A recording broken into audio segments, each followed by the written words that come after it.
Well, howdy, everybody, and welcome back to Sorority Security Guard Volume 8.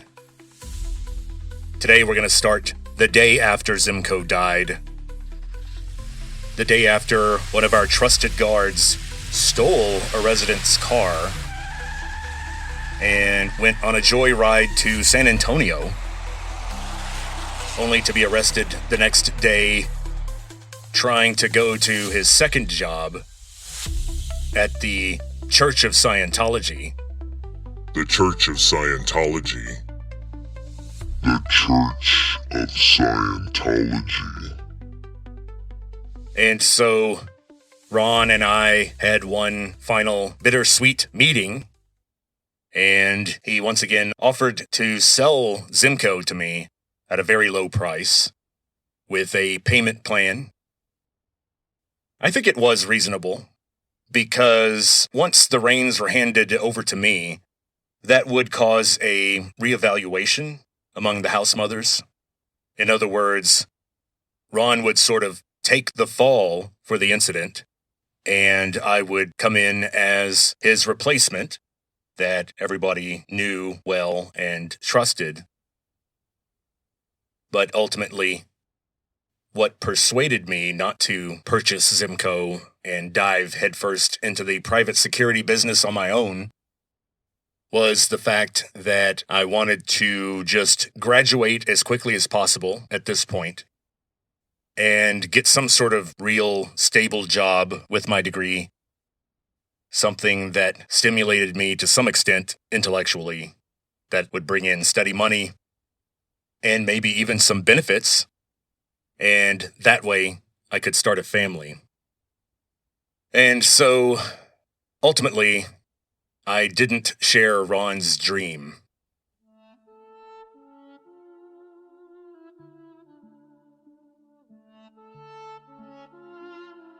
What was the dream of Zimko?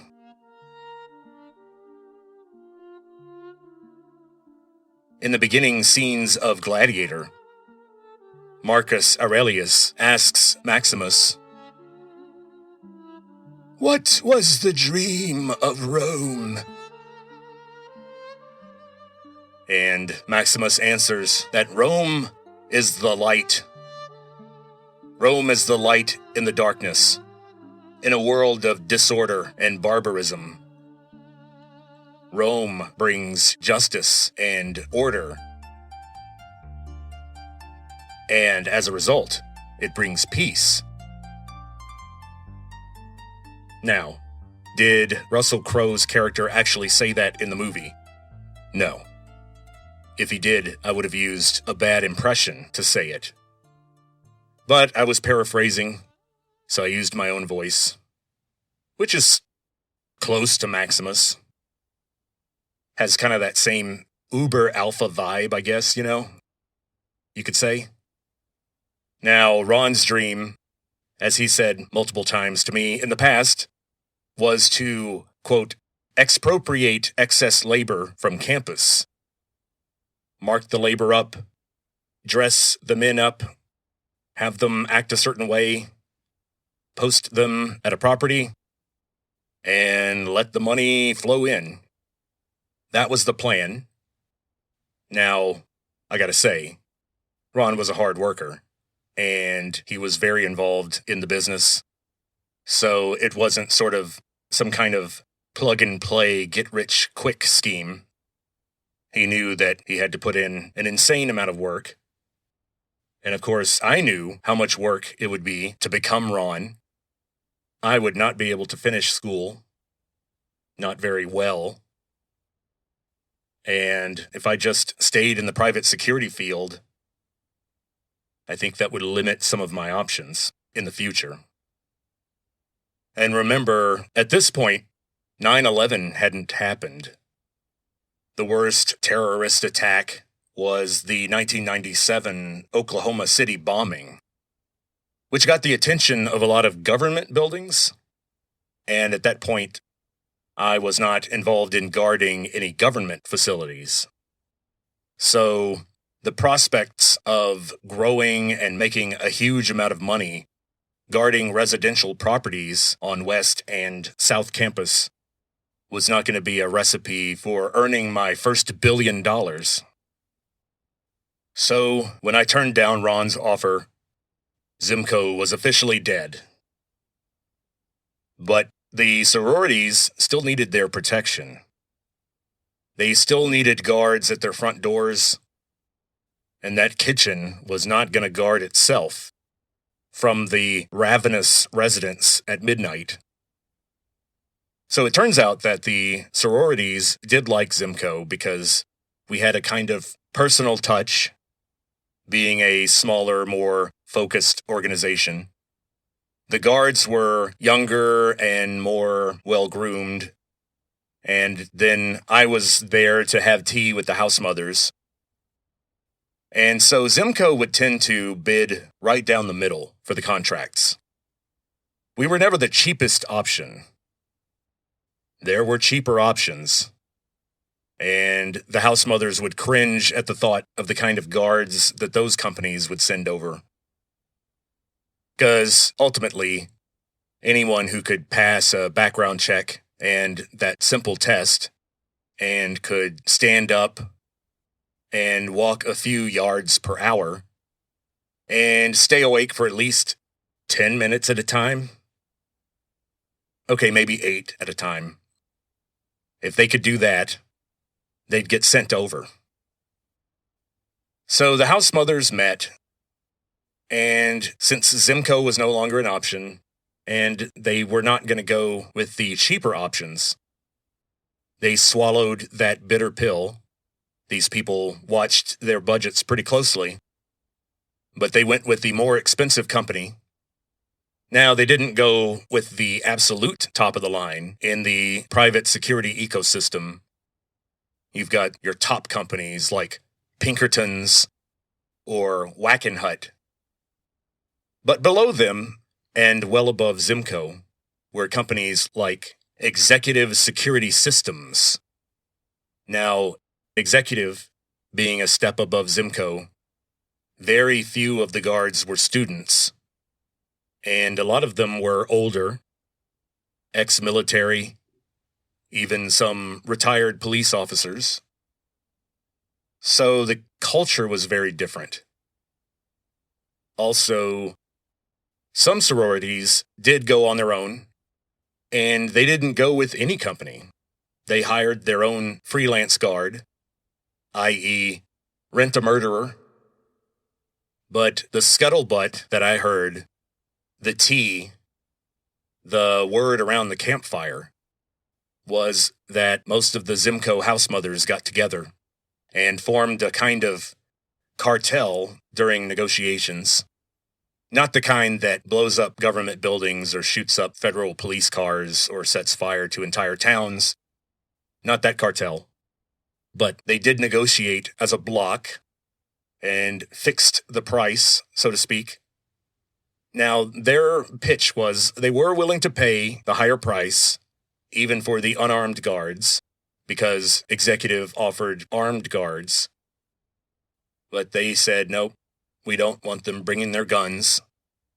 But they did feel a kind of trust gap. And they wanted to ensure that Executive had someone in a supervisory position that was already familiar with the properties and could ease the transition and train these new guards. Someone who understood their needs and not just what it took to guard a bank or a concert. What they needed was a handsome guard who understands. They needed Vincent. I'm the handsome guard who understands.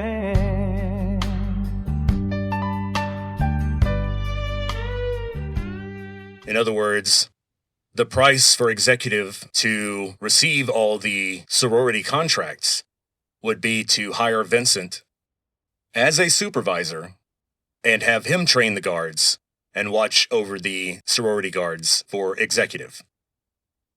Now, what this meant was I hired on, as I said before, as the too young, too inexperienced, soft, West Campus security guard with no experience with firearms other than firing a shotgun a few times as a kid, which is sort of a requisite thing in rural Texas. But I was not deadly with a .45.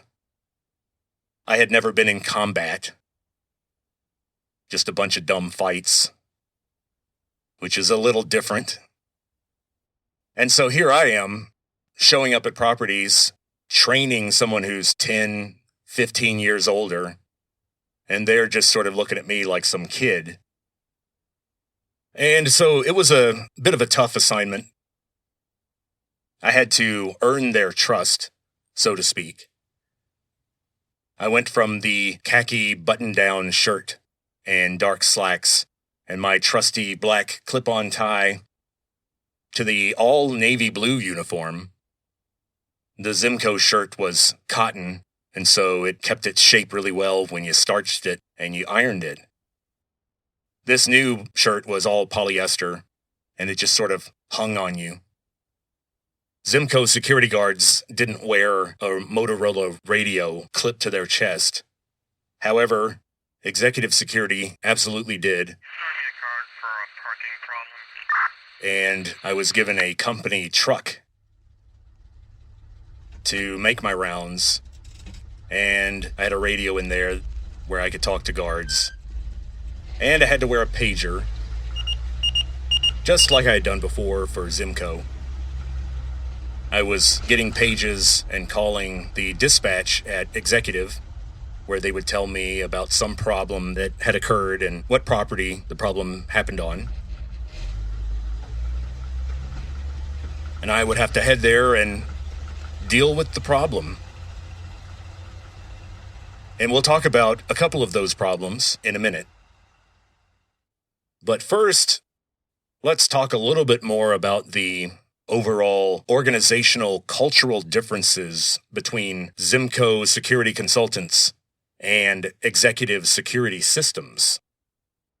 So there were some extreme cultural differences between Zimco and executive. And I had to adjust to those pretty quickly, because I had to learn to deal with the executive guards in order to do the training and to monitor their behavior. So I kind of had to earn their respect real quick, which was easier said than done. I could normally impress people at Zimco with my slick talking and little jokes and having a nice uniform and all that stuff. But executive security was a lot more militaristic. Their focus was not on residential properties at all. They didn't do apartment buildings or dorms until now. So Ron always called me Vince. Hey, Vince. What are you doing, Vince? And I was cool with that, of course. But the head boss at executive, the guy I had to impress there, who wore the lieutenant insignia, we all called him Mr. Jackson. But he just called me Lacornu. Lacornu. Where are we on the blah, blah, blah, Lacornu? Did you go by blah, blah, blah to talk to blah, blah, blah? What's the deal with him?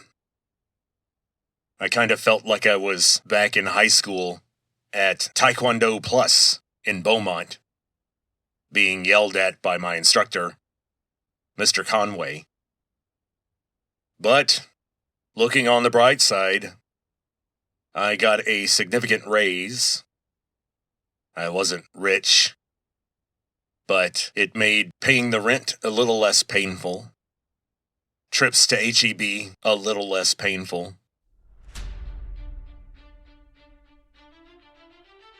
Their uniforms were a little bit cooler, more involved. I liked wearing the radio. I had to upgrade my shoes to something a little more militaristic. And I wore a kind of utility belt now. with Executive, I started carrying pepper spray along with my big flashlight and my knife. Also, during the winter, Executive had these cool jackets that were very warm. They were kind of bomber-style jackets, but they were still navy blue and pretty waterproof on the outside. And they had a good, bright, reflective patch on the back that said Security. So that was helpful. Zimco didn't have its own jackets. So I went to train new guards on the old Zimco sites. And I found that these guards were older and more serious. They were paid a little bit higher salary. They weren't just students looking for extra money. So they tended to listen more carefully. They actually executed their duties a little better than I saw in the old Zimco days. Because Executive was a larger and more public-facing organization, I found that about 10% of the guards at Executive were women. So it was just more in the real world and not in its own little sorority rabbit hole. They guarded office parks and office buildings, government sites, construction sites, banks, that sort of thing. The captains for Executive were pretty extreme. There was one older gentleman that we called Mr. Kelly. And Mr. Kelly had for many years been a drill instructor for the Marine Corps. And one of the first things I found out was that he was a drill instructor. He wasn't a drill sergeant. He made it very clear to everyone that in the Marine Corps, you had drill instructors, and drill sergeants were strictly for the Army. And he was very proud of being a Marine and not having served in the Army. And a lot of this pride showed in his perfect uniform. Even though it was all polyester, he figured out how to put creases in it, not just down the front of his slacks, or trousers, as he would call them, but also on his shirt sleeves. The other thing about Mr. Kelly is that you wanted to be 15 minutes early for your shift. And not a whole lot earlier than that. If you showed up 30 minutes early and you were just kind of loitering and starting conversations, he didn't like that.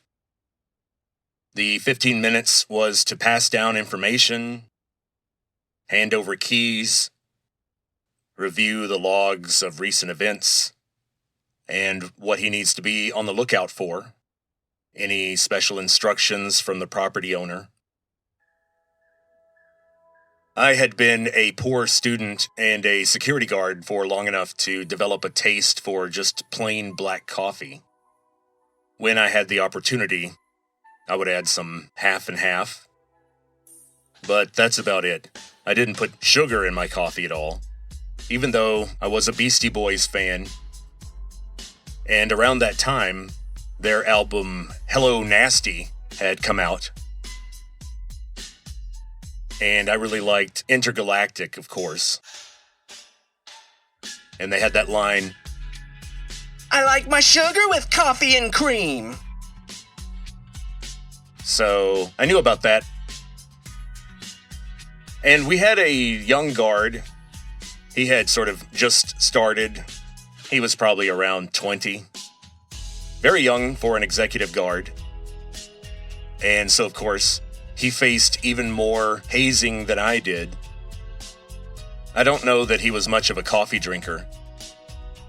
But as a brand new security guard, he was going to have to learn. You had to be careful because when Mr. Kelly made coffee, it was this unrecognizable black tar substance that made your eyes bulge out of your skull. There was so much caffeine. And this new guard, when he tried to make coffee, After searching through the cabinets for a few minutes, he finally went to Mr. Kelly, and he made the grave error of asking Mr. Kelly whether there was any sugar on site.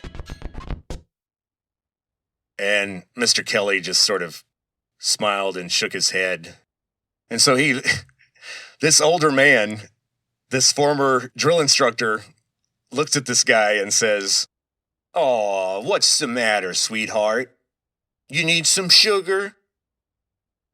And, I had to laugh. And so that guard learned how to drink black coffee with no sugar, just like the rest of us. And I wore the dreaded pager at night for executive, and I had a list of about 10 properties. If any problems arose at those properties, I had to get in my truck and head out there. Also, I was responsible for training new guards, supervising the old guards. If certain guards didn't make their rounds on time or their uniforms looked bad, then I had to make a note of that. So I got to know the new guards. And back in the Zimco days, about half of the guards were people that I had been involved in their hiring, and they knew me from the first time they showed up at that office up north. After a while, with Ron, I would have office duty, where I would go up to the office and I would do some paperwork and interview new guards. But I had to get to know these guys from scratch, on site. And there were some interesting characters. There was a guy named Jay, Jay, and he was a security guard. He wasn't a student, although he was working on some sort of software or coding certification. He had ambitions beyond private security. But he had been with executive for quite a while. I would say he was around 30. But the thing about Jay was that he was very interested in the opposite sex. I guess you have to put yourself in Jay's position. He was not hired on knowing that he would work mostly at sorority houses. He didn't have the mental discipline or the experience or the skill. I mean, Jay was a pretty physically capable guy, and he was ready to take on some 6'2", lean 250-pound guy who might be drunk or on drugs. Jay was ready for that kind of eventuality.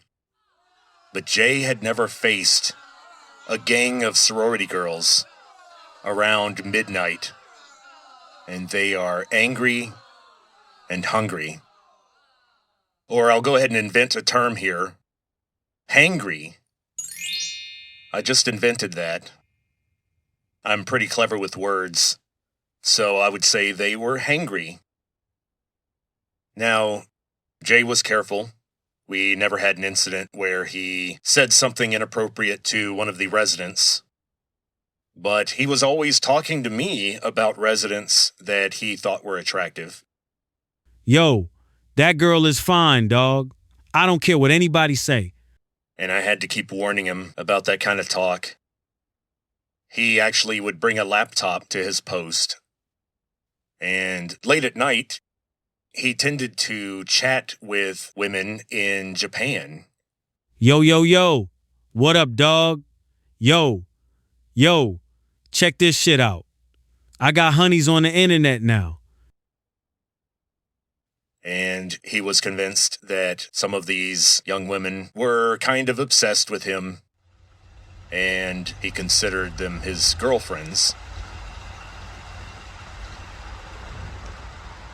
And so one night, I dropped by Alpha Phi, which was a small, scholarly, quiet sorority house on South Campus. And when I dropped by there, when Jay saw me come through the door, he was grinning ear to ear, and he looked pretty excited. And he proceeded to tell me about a phone call that he had received recently. Yo, you never gonna believe this, dog. And apparently he had received a previous one. It was from some mysterious young woman who apparently was also obsessed with him, just like those girls in Japan. So, one of my greatest fears had come true. There was some sort of connection or relationship between Jay and one of the residents. And so I told Jay that we couldn't pursue that, and that he needed to stop with the personal phone calls altogether, especially if they were from a resident in the house he was supposed to be guarding. And so, little did I know that these phone calls reflected an even bigger problem.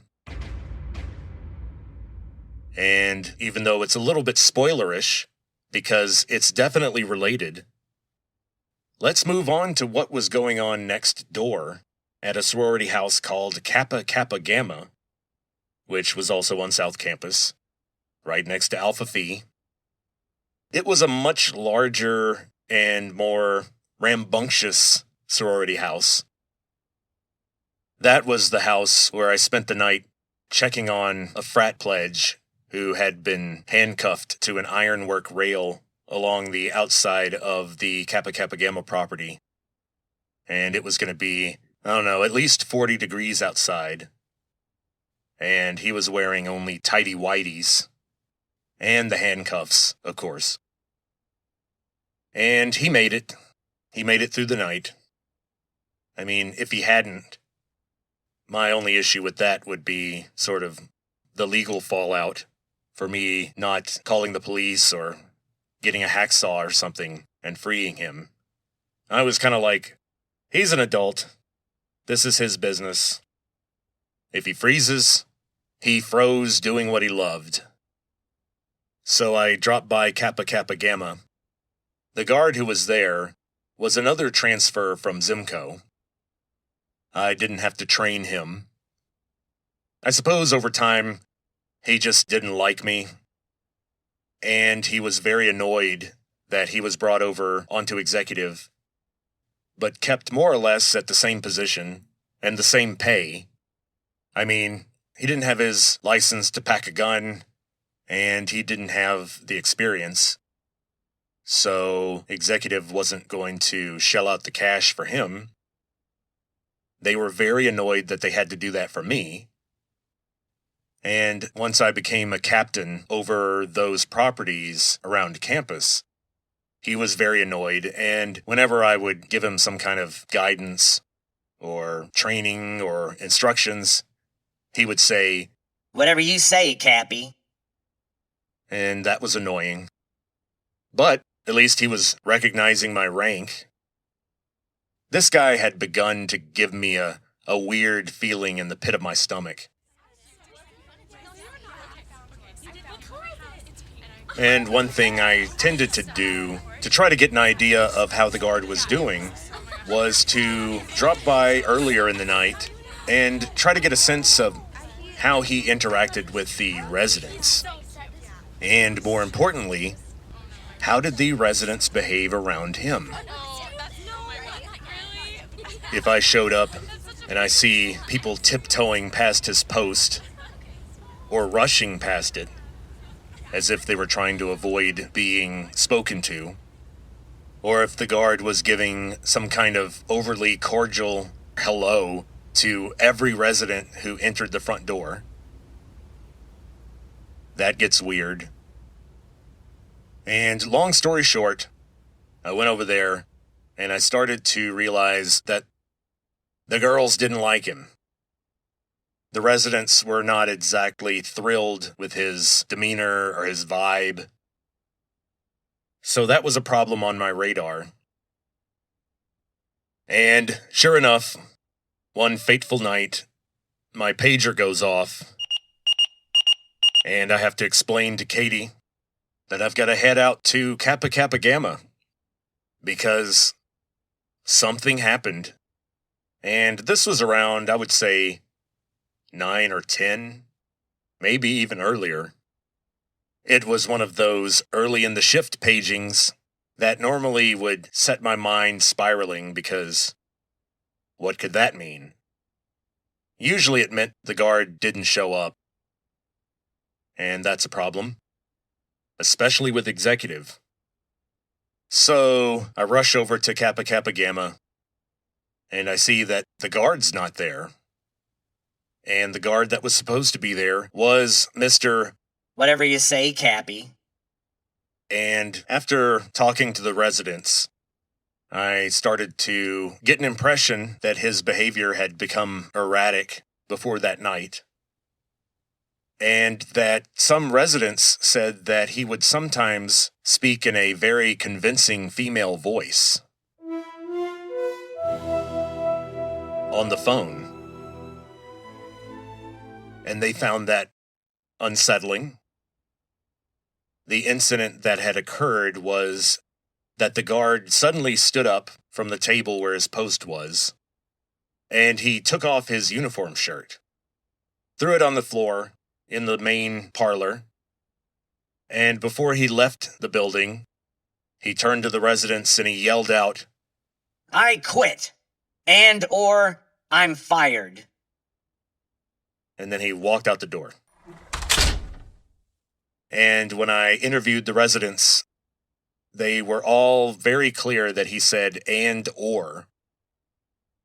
Now, as a freelance editor in the 2010s, I came to hate the phrase and/or the word, or the compound, or whatever the heck it is. It only belongs in legal contracts or other very hostile documents, as they call them. In academic writing, or in normal AP-style writing, you shouldn't use and/or, because in ordinary conversation, or is understood as either exclusive or, meaning it has to be A or B, but not both, or the inclusive or, where if it's both A and B, you're still okay, because as long as one of them is true, you can move on. The Boolean expression is true. And so even back then, in the year 2000, and/or kind of annoyed me. And I took that as a clue that he was severely mentally ill. I mean, who else uses and/or in conversation, especially when they're upset? That's my official medical diagnosis. Now, I'm sure for a lot of you, your brain started spinning when I mentioned that some of the residents had heard him talking on the phone in a female voice. And sure enough, after Mr. Whatever You Say, Cappy quit and/or was fired, the next time I went by Alpha Phi to check on Jay, the first thing I asked him was, "Hey, you been getting any more of those phone calls?" He kind of had this sad expression on his face, and he shook his head, and he said, "Nah, man, she stopped calling. I don't know what happened. I don't know if I said something, or if she just found somebody else." Now, here I faced an ethical dilemma. Do I tell Jay the truth? Do I tell Jay that he had been involved in long, romantic, explicit conversations with the security guard next door? No, I didn't tell him. But he kind of put two and two together. I don't know if somebody told him, or if he was talking to some of the residents next door. Now, that wouldn't surprise me, because it wouldn't surprise me that Jay would have the thought process that, well, hey, if I date someone from the sorority house next door that I'm not guarding, then that's okay. That's ethical. That's professional. Now, of course, he's wrong. because it's a property guarded by the same company. And who knows when we might post him there. And then what does he do?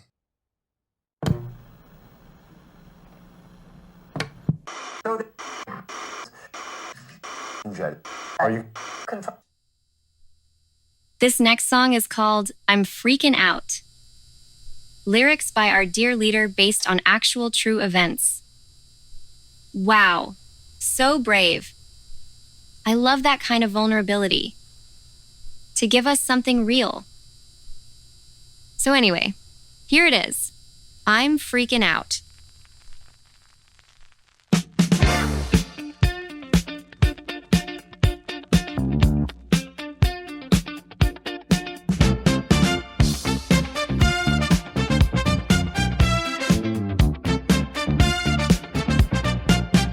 Did y'all hear about that brand new dance? Perfect for parties and romance. Listen up, don't be confused. Let's get down with the disco blues. In Austin, this move is all the rage. The guard starts to pace in his cage. A lion who don't enjoy his work, he gonna frost out and go berserk. I'm freaking out, I quit and or I'm fired. I'm freaking out, I quit and or I'm fired. I'm freaking out, I quit and or I'm fired. I'm freaking out. All this stress got me wringing my hands. The captain never understands. Says he got a weird ass feeling. Maybe from the silverware I'm stealing. Don't know if I quit or got fired. Just know I'm sick and I'm tired. Captain hates my turn of phrase. I guess I'll go live in a cave. I'm freaking out. I quit and or I'm fired. I'm freaking out. I quit and or I'm fired. I'm freaking out. I quit and or I'm fired. I'm freaking out. Ooh!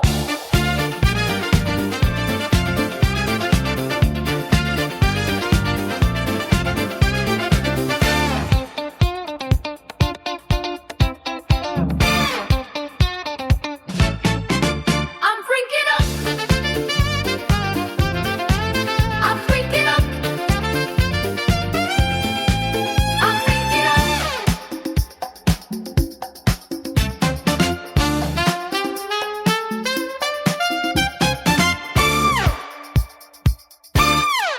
I'm freaking out. Now, at this point, I have to go ahead and say that, in hindsight, my grilling of Jay over his overly personal relationship with one of the residents, or at least the connection he thought he may have had with one of the residents, which turned out to be spurious. I was a hypocrite because over at Greenwood Towers, in the post-Zimco days, things were getting a little nuts. This was before Greenwood Towers switched over to having courtesy officers who wore dress shirts and suit jackets.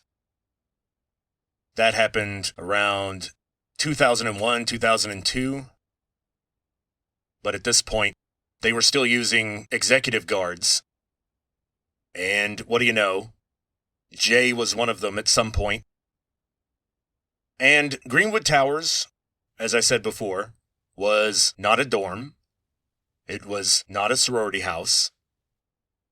It was a condominiums building occupied mostly by very wealthy elderly people. I mean, sometimes it felt like a retirement community. And I think back then, the condos only ran about $100,000. And I guess if the building were in its same condition, now you could ask 2 or 3 times that much. The guard had a key to the roof door, so you could go all the way up and stand on the roof of this 8-story building, and it gave you a great view of campus and downtown. And the problem is, we knew that there were some places on the roof where you didn't want to walk because you really felt like you were going to crash through into someone's top floor condo. But there were some young residents in Greenwood Towers, and they tended to be people whose parents had money. And one of those people was a guy named Nile. Not Niles, but Nile, like the river. And his name was actually spelled Nahel, I believe. Nile's family was from Egypt, and while his parents were apparently devout Muslims and lived in Egypt, their son Nile was not so devout in his practicing of Islam, and he had taken to the Austin college student lifestyle. He wasn't a bad-looking guy, and he was fun and funny, and he had money. So as a result, he had several girlfriends, each of whom understood that they were one of many. To quote the Bible, one of Nile's girlfriends would have to say, My name is Legion, for there are many of us. But anyway, Nile tried to keep track of his girlfriends, but some of them gave him problems and didn't follow his instructions.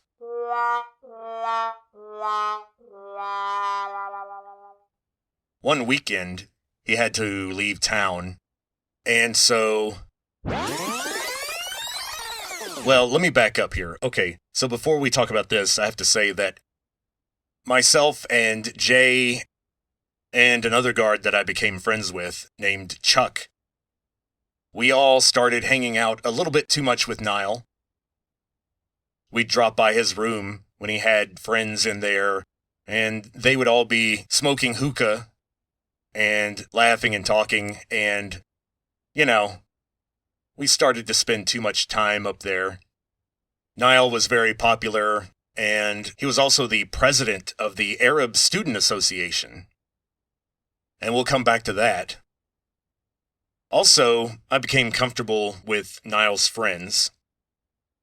I made a joke out of the fact that I had trouble keeping their names straight, and when in doubt, I would just assume their name was Muhammad.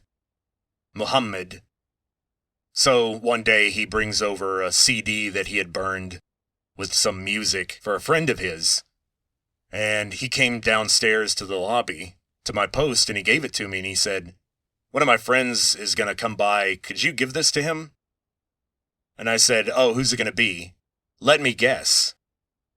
And of course, he was like, F you, man. But in a good-natured sense. It was all in good fun. Fun and games. But it's all fun and games until 9/11 happens. And you're friends with the president of the Arab Student Association. Well, hold on. Let me back up. That weekend that he went out of town, he paid me a pretty good amount of money to take his girlfriend out. Take one of his girlfriends out. And it was the one who was the problem.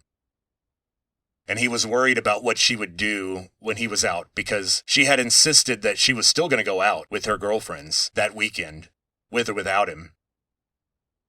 And I go over to her apartment because I'm supposed to, be with her the whole time. And she's annoyed at the situation, but, we try to make the best of it. I'm laughing and joking around with her friends. We head downtown. She just bounces from one club to another.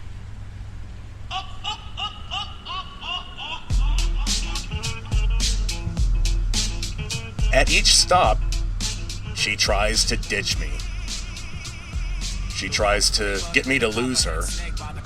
And so, at one point, I had to threaten to leave, which was going to cause severe problems between her and Nile.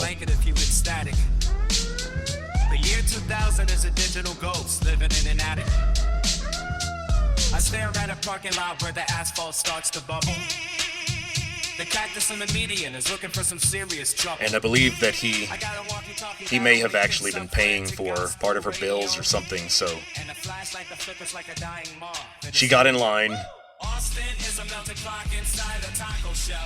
and we went home after she was danced out. And so all of these antics and the day-to-day operations of executive went along just fine for about the next year. A tech mogul guys a lawnmower through the lobby doors. I told him he cannot park here unless he sweeps the marble floors. The skyline looks like a half-eaten sandwich made of glass. I am counting the ants as they organize a protest in the grass. My badge is a tin can lid I found behind the dumpster fire. The moon is an old hubcap hanging on a telephone wire. I saw a longhorn cow wearing a tuxedo at the ATM. And during that time, I was laser focused on finishing my degree as quickly as possible, even though there were some part-time semesters in there for financial reasons, which ultimately boiled down to time constraints, because I had to get my hours in.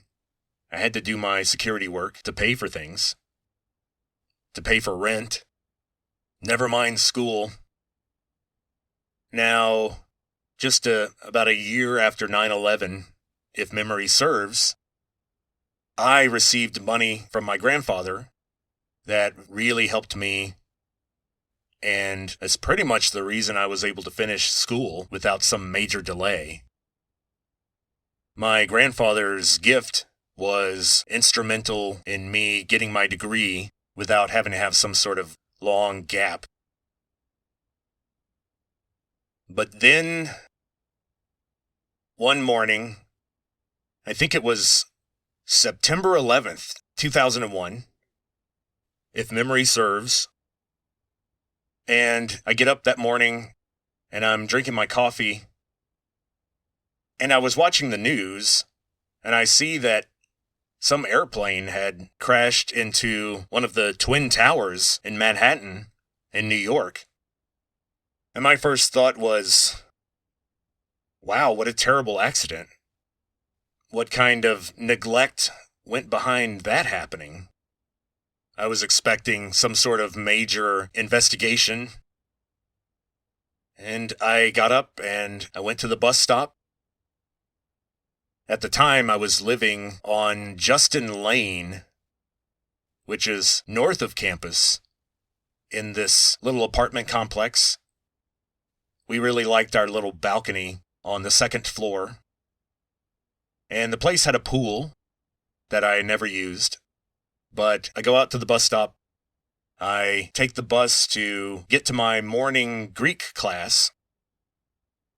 And when I get to that old rickety classroom in Wagner Hall, which was the tiny old halfway falling apart building on UT campus that housed the all-important philosophy department, the classics department, and the archaeology department.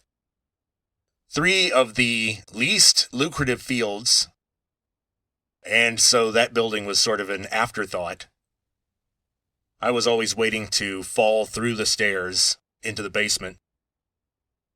And it had its own classics library, where half the material was in some dead language, and the books were falling apart because they were so old, and the whole place smelled like mildew.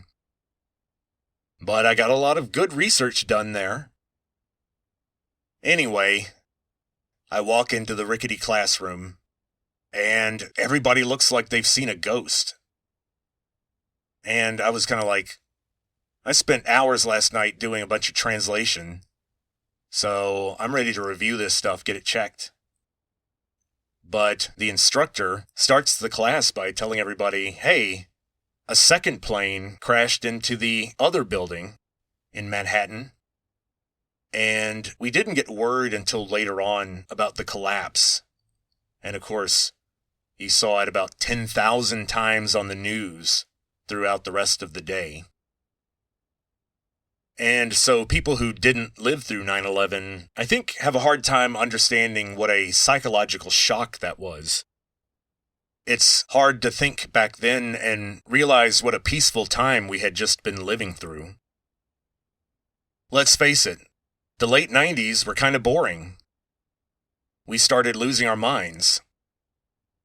Remember that the biggest political issue at the time was the inappropriate sexual behavior of the president in the White House, which is a problem, but it's not nearly the same as the issues we had with, George W. Bush's interventions in the Middle East or Obama's secret CIA kill list. And in the late 90s, we got movies like Office Space or The Matrix or Fight Club. If you dive into these movies, you'll see that one of the major themes is the sort of banality and boredom that people were facing. Everybody was realizing that their life was going to be spent in a cubicle. That sure, there was economic prosperity, but it came at a price. You had to get a degree. You had to learn computer skills. That was the stuff that we were worried about on September 10th, 2001. And then the next day, everything became politics and panic and death and vengeance, and especially a very close attention, dare I say, scrutiny of anyone from the Middle East, in particular, anyone of obvious Arab descent, in particular, anyone who was Muslim, was under this cloud of suspicion. Now, Jay and Chuck and I knew that Niall was not a practicing Muslim. He was not an Islamist. He wasn't devout at all. One night, I remember, he found out that his parents were on a plane on their way from Egypt to come visit him, kind of out of the blue, and he panicked because he had evidence of alcohol consumption all over his room. So Chuck and I helped him find beer bottles and make sure his parents wouldn't see anything that was haram. But Niall had some difficult days after 9/11. He would tell us about constant visits and interviews from various government people in black and white suits who took a lot of notes and recorded what he said. And he had to talk a lot about other Arab people that he knew on campus and maybe what they've been up to. And then one day, Niall comes downstairs at Greenwood Towers, and he asks Chuck and I to come upstairs and check out his phone. And so we go upstairs, and he just points to his phone and he says, "Make a phone call. Call somebody." So I knew Jay was working at another post, and so I called that property. Just to have Jay pick up and see what the heck Niall was talking about. And the dial tone sounds normal.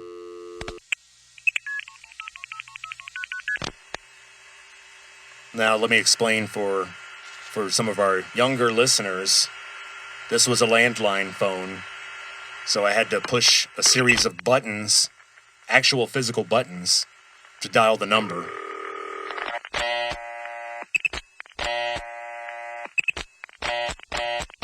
And then when I did, you expect a ring, just, maybe a second at most after you dial. But I was waiting for quite a while. And I kept hearing these clicking sounds. And Jay picks up. "Oh, hey, bro. What up, V-Man?" "Hey, Jay. Chuck and Niall and I were talking about this FBI stuff, and I remembered you talking about the federal government. Now, I forgot. Federal government, love it, or not so much? I kind of forgot where you stood on the issue of the FBI and stuff. Can you bring me up to speed? Oh, man. You know what I say. Fuck the federal government. Bunch of faggot-ass honkies sucking on the Rothschilds' heavily circumcised dick. I don't want to give those bitch-made politicians 1 penny of my money. George W. Bush better watch his six, if you know what I mean. I bought this old bolt-action rifle. Okay. Sounds good, Jay. I know you're just kidding around there. Gotta go. Bye.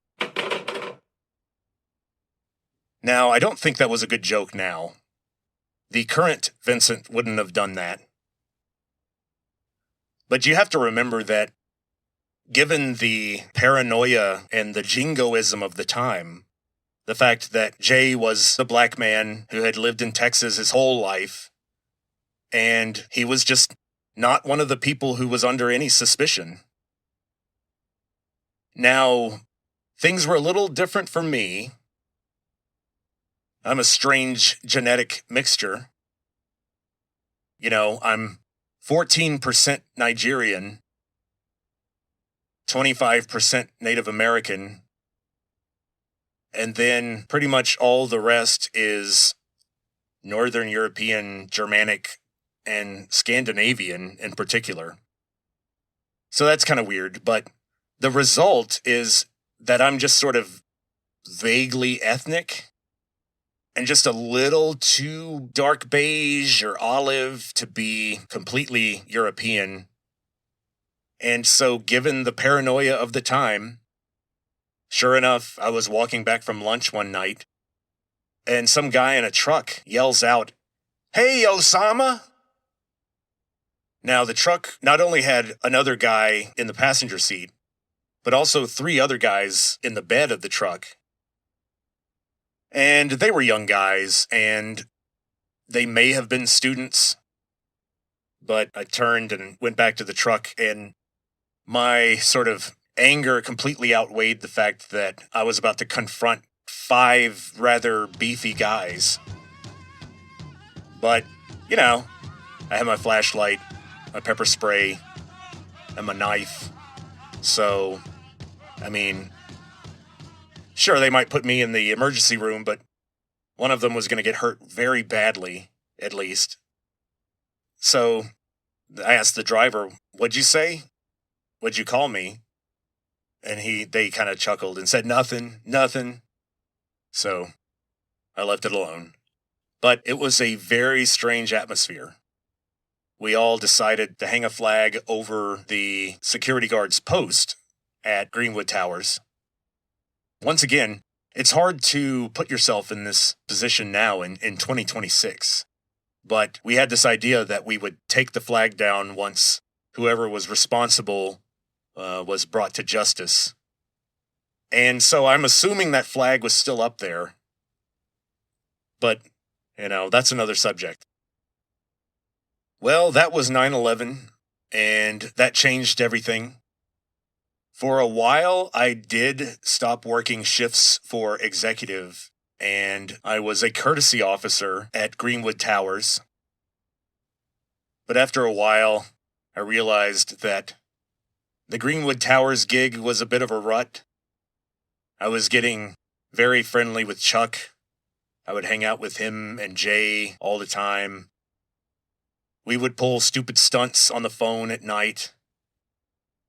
And I think I mentioned that before, where we had the personas, and mine was a male dancer whose stage name was Durango. After leaving Greenwood Towers, I ran back to the arms of executive. But here's the thing.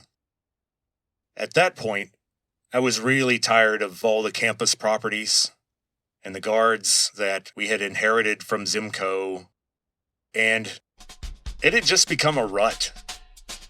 And I wanted to learn more. So I was assigned to an office building way out west on Loop 360. If you're looking at photos of Austin, and you see this nice bridge. This sort of, I guess, metal suspension bridge. The Pennybacker Bridge. It's out there. It's south of that bridge. And they were just now building all those office buildings out there. Loop 360 is very crowded now. But there were some areas that were still kind of like wilderness areas that hadn't been developed yet.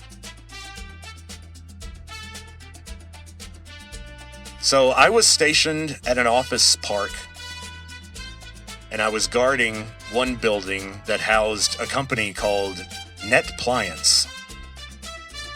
And NetPliance was a .com startup. There were thousands of them back then. It was the kind of place that had a cooler with free beer for the programmers and a foosball table.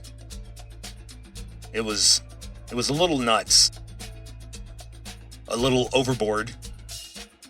And this property was next to some areas that were so undeveloped. When I went on patrol, it wasn't unusual for me to open the back door and see a deer right outside the door, sniffing around the landscaping. And then it runs off. Another time, I open the door, and the first thing I see are some little baby skunks. What do you call baby skunks? Skunk puppies? Anyway, so there are these, like, 5 skunk puppies. And then I see a much larger skunk, presumably their mother, come around the corner to see what just happened. And she takes one look at me, and she just very calmly raises her tail and starts turning around so that her rear end faces my face. And so I quickly close the door. So that's an example of how different this place was. It wasn't a busy urban area like I was used to guarding. And remember, I mentioned that this was within a mile or two of where they filmed Office Space. We'll also talk about the control room for their network, which was pretty cool. And so next time, we'll talk more about my days at NetPliance, which required me to adjust my work habits to fit, because we were no longer trying to keep drunks from urinating behind the dumpsters, or keep people from throwing rocks through windows, or keeping people out of the kitchen after 11 p.m. Here, the main focus was corporate espionage. And so some of the things we did late at night at NetPliance were a little strange. When I went on patrol, instead of just checking to make sure a bunch of doors were still locked and looking at people's cars in the parking lot, looking for damage, or people loitering, at NetPliance, our job was to go into the cubicle suite and try to get into people's desks. I would sit down at a programmer's desk, start trying to open drawers. I would look through all the documents on their desk, because I had a little notepad where if they had anything marked confidential, not locked in their cabinets, then I would write up a little ticket, and it had adhesive where I could stick it to their monitor, and they knew that they had some problems with their work area. We'd also try to log into their computers. We'd try to guess passwords. So that was weird, but it was very different. And my shift was something like 8 p.m. to 5 a.m. Sometimes I worked the earlier shift, but I switched to the later shift where the programmers were usually gone and the only people there were the people who were hired to support the network. Because NetPliance developed and sold this device that allowed people to get on the internet without needing to log in or buy a modem or anything like that. everything was automatic. And so they kept track of people's usage of this device all over the world, even though I think they had only moved a couple of thousand of them. And as I said earlier, the company went bankrupt in 2002, not long after all this. But more on NetPliants next time, in Volume 9 of Sorority Security Guard. And we're closing in on the end of the story, because I had left the world of the sororities behind, and I had fallen headfirst, unexpectedly, into the world of actual private security, and the world of internal corporate politics, and how security guards fit into all that, because I got to know a lot of the IT people really well. And I remember that this was around 2002, because it was after I got married. And I remember that the network administrators in the control room, who had this giant NASA-style screen that had maps of the world with little dots where people were using their device. But half the screen you could watch movies on. The IT people would have the lights down, and they'd be watching Gladiator, which had, I think, come out on DVD by that point. I'm pretty sure Gladiator was released in the year 2000, because I remember going to see Gladiator shortly before my rehearsal dinner for my wedding. Remember in the rap song I said 1998 was 2 years before I, quote, gave my girl a wedding ring, end quote. And so in June of 2000, I got married to Katie. And of course, at that point, the pressure was even more on me to hurry up and finish school, and during that time, try to bring in as much money as I could. And so, in the next volume, Volume 9, we'll talk about the end of my security journey. But I do have to mention that at this point already, the one thing that I had learned about life from my time in private security was that the biggest risk to the people living or working in a particular building is the people themselves. You generally don't have to worry about outsiders. And if you do, if an outsider gets in, a lot of times it's because someone who belongs in that building propped open a door. They stuck a brick in the door jamb to keep a rear exit from closing all the way, because they knew their friend was headed in just a few minutes. And it was a lot quicker to go through that door and then take the stairs up to their friend's room. And so now we have a door that's wide open. As a result of my security work, I had less faith in humans. It made me kind of cynical, maybe bossy, controlling, aggressive, paranoid. But, you know, that's sort of what was required. And so we'll talk about more of this, how the spectacular implosion of NetPliants that I had to witness firsthand, and then my last post for executive security, which was downtown, right on 6th Street. But more on that in the next volume. And so, until then, talk to you later.